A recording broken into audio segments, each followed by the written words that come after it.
जब हम पहली बार किसी से मिलते हैं, चाहे वो लड़का हो या लड़की, तो हमारे मन में ये जानने की उत्सुकता ज़रूर बनी रहती है कि सामने वाला हमारे बारे में क्या सोच रहा होगा। तो दोस्तों, अब आप समझ गए होंगे कि हमारी वीडियो का आज का टॉपिक क्या है। आज इस वीडियो में आपको बताऊंगा कि हम अपने अवचेतन मन का यूज करके कैसे दूसरे के मन की बातों को जान सकते हैं। तो दोस्तों, वीडियो के लास्ट तक ज़रूर बने रहिएगा क्योंकि ये वीडियो बहुत ही ज़्यादा इन्फॉर्मेटिव होने वाला है। दोस्तों, ये तो आप जानते ही हैं कि आचार्य चाणक्य बहुत बुद्धिमान थे और वो किसी व्यक्ति को देखते ही उसके बिना कुछ कहे उसके मन की बातों को जान लेते थे। अगर आप भी प्रकृति की कुछ बातों को समझ लेंगे तो आप भी सामने वाले के मन की बातों को जान लेंगे। दोस्तों, क्या आप जानते हैं पृथ्वी पर मौजूद सभी प्रकार के जीवों से हर समय एक विशेष प्रकार की ऊर्जा निकलती रहती है और यही ऊर्जा हम सबको एक दूसरे से जोड़े हुए है। यहाँ तक कि मरने के बाद भी मनुष्य का शरीर अपनी ऊर्जा इस पृथ्वी पर छोड़ता रहता है और हजारों सालों तक ये किरणें उस मृत शरीरों से निकलती रहती हैं। आपने टीवी में जरूर देखा होगा कि पुराने जमाने के संत सन्यासी हजारों मील दूर बैठे व्यक्ति को मन ही मन अपना संदेश भेज दिया करते थे। और टीवी सीरियल में भी आपने देखा होगा कि नाटक के हीरो हीरोइन आपस में मन ही मन बात कर रहे हैं और किसी को पता नहीं चल। और ये हम आप भी कर सकते हैं उसी ऊर्जा का यूज़ करके जो हम सबके शरीर से निकलती है। इसका सबसे बड़ा रीज़न ये है कि हम सबका शरीर एक ही सेल से बना है, चाहे फिर वो जानवर हो, पक्षी हो या इंसान, कोई भी हो।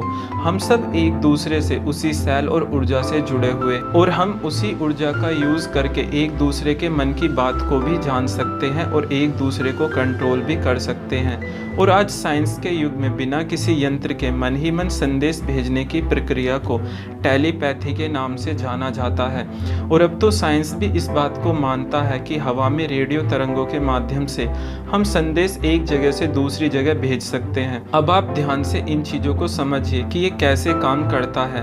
पृथ्वी और हमारे शरीर में कई अरब अणु और परमाणु हैं और हर एक अणु परमाणु रेडियो तरंगों की भांति है। जब हमारा चंचल मन पूरे तरीके से शांत होता है तो हमारा मन रेडियो की तरह हो जाता है और जब हमारा मन पूरे तरीके से शांत हो जाता है तो हमें ब्रह्मांड में मौजूद दिव्य ध्वनियाँ सुनाई देने लगती हैं और हम उस समय भगवान से भी बात कर सकते हैं और हम अपने पूर्वजों को भी सुन सकते हैं और उनके होने ना होने को भी हम महसूस कर सकते हैं।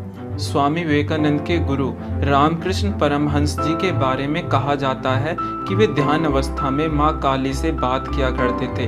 यहाँ बात करने का अर्थ ये है कि जब हमारा दिमाग परम शांत अवस्था में चला जाता है तो उस समय हम उस ईश्वर गुरु का संदेश मार्गदर्शन हासिल कर सकते हैं जो पृथ्वी पर नहीं है। जैसा कि मैंने आपको बताया कि मृत शरीर भी हजारों साल तक अपने शरीर से ऊर्जा छोड़ता रहता है। यदि हमारा दिमाग पूरे तरीके से शांत है तो रेडियो तरंगों की भांति आप अपने गुरुओं और भगवान के संदेश प्राप्त कर सकते हैं। हम जिस गुरु जिस ईश्वर में आस्था रखते हैं उनके गुण तरंगों के माध्यम से हमारे शरीर में आते चले जाते हैं। चलिए अब मैं आपको बताता हूँ कि इन बातों का सामने वाले के मन की बात जानने से क्या मेल है। दोस्तों, हमारे विचार सिर्फ हमारे मस्तिष्क में नहीं रहते बल्कि ब्रह्मांड में फैल जाते हैं। एक सिद्ध पुरुष गहरी मौन अवस्था में किसी भी मनुष्य के विचारों को तरंग के माध्यम से जान सकता है, फिर चाहे वो मनुष्य जीवित हो या मृत।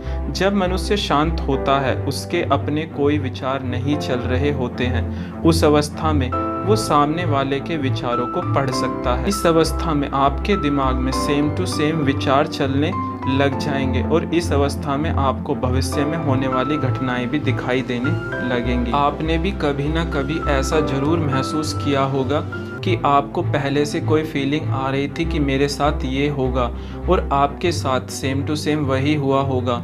ऐसा इसलिए होता है कई बार हमारा दिमाग इतना शांत हो जाता है कि हमें पता भी नहीं चलता और हमें आगे आने वाली घटनाएं दिख जाती हैं। दोस्तों, दुनिया की लगभग सभी रहस्यमय शक्तियां मन के शांत होने की अवस्था के बाद ही छिपी हैं और आज के इंसान के साथ यही सबसे बड़ी समस्या है कि उसका दिमाग बिल्कुल भी शांत नहीं रहता। वो या तो अतीत की यादों को लेकर परेशान रहता है या भविष्य की योजनाएं बनाकर चिंतित होता रहता है और यही कारण है कि आज के इंसान दिव्यता की अनुभूति नहीं कर पाते।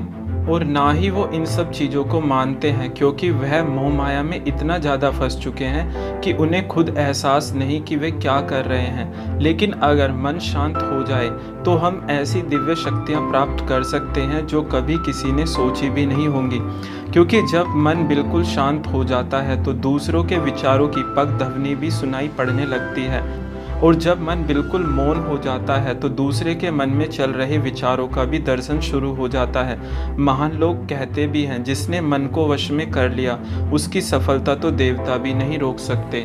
मन को शांत करके बड़े से बड़े दुख से छुटकारा पाया जा सकता है और एक ऐसी चमत्कारी दुनिया में प्रवेश किया जा सकता है जहाँ पर हम भगवान का और दिव्य शक्तियों का एहसास कर सकते हैं। तो दोस्तों, ये वीडियो आपको कैसा लगा हमें कमेंट सेक्शन में ज़रूर बताएं, और ऐसी और भी इंफॉर्मेटिव वीडियो देखने के लिए हमारे चैनल को सब्सक्राइब